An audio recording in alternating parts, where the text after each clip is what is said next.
അസ്സലാമലൈക്കും, നമസ്കാരം. എൻ്റെ പുതിയ വീഡിയോയിലേക്ക് എല്ലാ കൂട്ടുകാർക്കും സ്വാഗതം.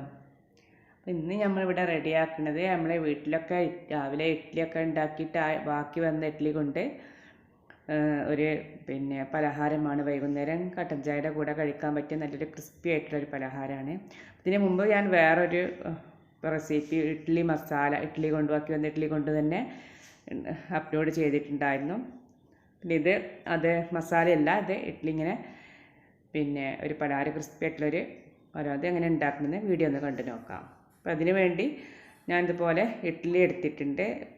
അത് ഇതുപോലെ കട്ട് ചെയ്തെടുക്കുക, നീളത്തിൽ കട്ട് ചെയ്യുക. എന്താ വെച്ചാൽ ഒരു ഇഡ്ഡലി ഞാൻ 4 പീസാക്കി കട്ട് ചെയ്തെടുത്തിട്ടുണ്ട്. ഇങ്ങനെ കട്ട് ചെയ്തെടുത്തിട്ട് നമുക്ക് ഈസിയാണ് ഇത് ഉണ്ടാക്കാൻ, എല്ലാം എളുപ്പമാണ്. അപ്പോൾ എണ്ണ ചൂടാക്കിയിട്ട് അതിലിട്ടിട്ട് ഒന്ന് പൊരിച്ച് കോരിയെടുക്കുക. അപ്പോൾ ഞാൻ നല്ല ചൂടായ എണ്ണയിലേക്ക് ഓയിലാണ് ഞാൻ ഒഴിച്ച് കൊടുത്തിട്ടുള്ളത്. അതിലിട്ടിട്ടൊന്ന് നല്ല വറുത്ത് കോരട്ടെ. അപ്പോൾ നമ്മളെ വീട്ടിലിങ്ങനെ ഇഡ്ഡലിയൊക്കെ ബാക്കി വന്നാൽ വൈകുന്നേരം ഇപ്പോൾ അവർക്ക് കുട്ടികൾക്ക് അതൊക്കെ ഇങ്ങനെ തന്നെ കൊടുത്താൽ അവർക്കത് വലിയ ഇഷ്ടം ഉണ്ടാവില്ല കഴിക്കാനൊന്നും. അപ്പോൾ ഇതുപോലെ ഒന്ന് ചെയ്ത് കൊടുത്താൽ അവർ വേഗം കഴിച്ചോളും. അപ്പോൾ നല്ല ഇഷ്ടമാവും എല്ലാവർക്കും, കുട്ടികൾക്കും വലിയവർക്കൊക്കെ നല്ല ഇഷ്ടമാണൊരു പലഹാരമാണ് കേട്ടത്. കഴിക്കാൻ നല്ല ടേസ്റ്റ് ഉണ്ട്. നമ്മൾ കട്ടൻ ചായയുടെ കൂടെയൊക്കെ ഇങ്ങനെ നല്ല ക്രിസ്പി ആയിട്ട് ഇങ്ങനെ ഇരിക്കുമ്പോൾ നല്ല കഴിക്കാനൊക്കെ നല്ല ടേസ്റ്റി ആയിട്ടുണ്ട്. ഇതെല്ലാം ഇങ്ങനെ കളറ് ഒരു ഗോൾഡൻ കളറാകുമ്പോൾ ഇതുപോലെ എണ്ണയിൽ നിന്ന് മാറ്റിയാൽ മതി. അപ്പോൾ വെന്ത തന്നെ ഇഡ്ഡലി വേവാനൊന്നുമില്ലല്ലോ. അപ്പോൾ കളറൊക്കെ ഒന്ന് മാറി വന്നാൽ തന്നെ നമുക്കിതിൻ്റെ എടുത്ത് കോരാം, ഒന്ന് ക്രിസ്പി ആയാൽ. അപ്പോൾ ഇതുപോലെ ഞാൻ മുഴുവനായിട്ട് ഇതുപോലെ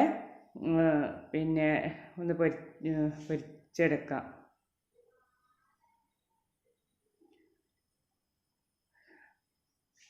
ഇതുപോലെ വേറൊരു ഇഡ്ഡലി മസാല ഞാൻ അപ്ലോഡ് ചെയ്തിട്ടുണ്ട്, ബാക്കി വന്ന ഇഡ്ഡലി കൊണ്ട് ഇഡ്ഡലി മസാല. അപ്പോൾ അത് കാണാത്തവരൊക്കെ കണ്ട് നോക്കുക. അപ്പോൾ ഞാൻ മുഴുവനായിട്ട് ഇതുപോലെ എല്ലാം ഫ്രൈ ചെയ്തെടുത്തിട്ടുണ്ട്. അപ്പോൾ നല്ല ക്രിസ്പി ആയിട്ടാണ് ഇതുള്ളത്. അപ്പോൾ നമുക്കിതിങ്ങനെ കഴിക്കാൻ നല്ല ടേസ്റ്റാണ്. കുട്ടികൾക്കൊക്കെ നല്ല ക്രിസ്പി ആയിട്ട് കറുമുറുമായിട്ട് ഇങ്ങനെ കഴിക്കാൻ നല്ലൊരു ഇഷ്ടമാവല്ലോ. അപ്പം ഇനി ഇതിപ്പോൾ കഴിക്കുകയാണെങ്കിൽ ഇത് ഇങ്ങനെ തന്നെ കഴിക്കുക. അപ്പോൾ ഞാൻ അതിലേക്ക് കുറച്ച് ഉപ്പും മുളകൊക്കെ ഇട്ടിട്ടൊന്ന്, മുളക് പൊടിയൊക്കെ ഇട്ടിട്ടൊന്ന് മിക്സ് ചെയ്യുന്നുണ്ട്. അപ്പോൾ ഞാൻ കുറച്ച് ഉപ്പ് പൊടി ഇട്ട് കൊടുക്കുന്നുണ്ട്. ഉപ്പ് പൊടി ഇട്ടിട്ട് നല്ലൊന്ന് മിക്സ് ചെയ്ത് വെക്കുക. അപ്പോൾ നമുക്കൊരു പ്രത്യേക ടേസ്റ്റ് കിട്ടും. ഉപ്പ് പൊടി മുളക് പൊടിയൊക്കെ എന്തിനു മേലെ അങ്ങനെ ഇട്ട് കൊടുത്താൽ. അപ്പോൾ ഞാൻ ഉപ്പ് പൊടിഞ്ഞ് ഇതിൽ നിന്ന് ഞാൻ കുറച്ച് എടുത്ത് മാറ്റി വെക്കുന്നു. വെച്ചാൽ ചെറിയ കുട്ടികൾക്ക് മുളക് പൊടി ഇടുമ്പോൾ എരിവ് ഉണ്ടായാൽ കഴിക്കാനൊരു പ്രയാസമാവില്ലേ. അപ്പോൾ ഞാൻ കുറച്ചെടുത്ത് മാറ്റി വെച്ചു. ഞാൻ ബാക്കിയുള്ളതിൽ കുറച്ച് മുളക് പൊടി ഇട്ട് കൊടുക്കുകയാണ്. ഇതിൽ ഞാൻ കുറച്ച് മുളക് പൊടി ഇട്ട് കൊടുത്തിട്ട് ഒന്ന് മിക്സ് ചെയ്തെടുക്കുക. അപ്പോൾ മുളക് പൊടി എരിവും ഉപ്പും മുളകൊക്കെ ഇട്ടിട്ട് നല്ല ടേസ്റ്റ് ഉണ്ട് ഇത് കഴിക്കാനിട്ടാണ്. ഇതുപോലെ വീട്ടിലൊക്കെ ബാക്കി നിങ്ങളെ വീട്ടിലുണ്ടെങ്കിൽ ബാക്കി ആവണമെങ്കിൽ ഇതുപോലെ ചെയ്ത് നോക്കുക, നല്ല ടേസ്റ്റ് ഉണ്ട് കഴിക്കാനായിട്ട്. അപ്പോൾ നല്ലൊരു നമ്മൾ കട്ടൻ ചായക്ക് പറ്റിയ നല്ലൊരു പലഹാരമായിട്ട് മാറും.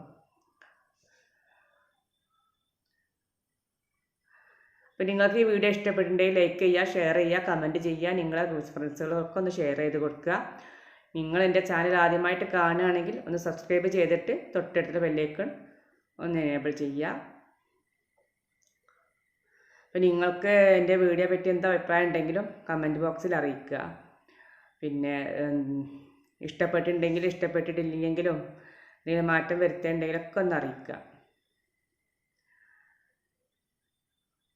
നല്ല ടേസ്റ്റി ആയിട്ട് നമ്മുടെ പലഹാരം റെഡി ആയതുപോലെ എല്ലാവരും ഉണ്ടാക്കി നോക്കുക. അപ്പം ഇനി നമുക്ക് പുതിയ വീഡിയോയുമായിട്ട് വീണ്ടും കാണാം. അസ്സലാമു അലൈക്കും, ഇൻഷാ അല്ലാഹ്.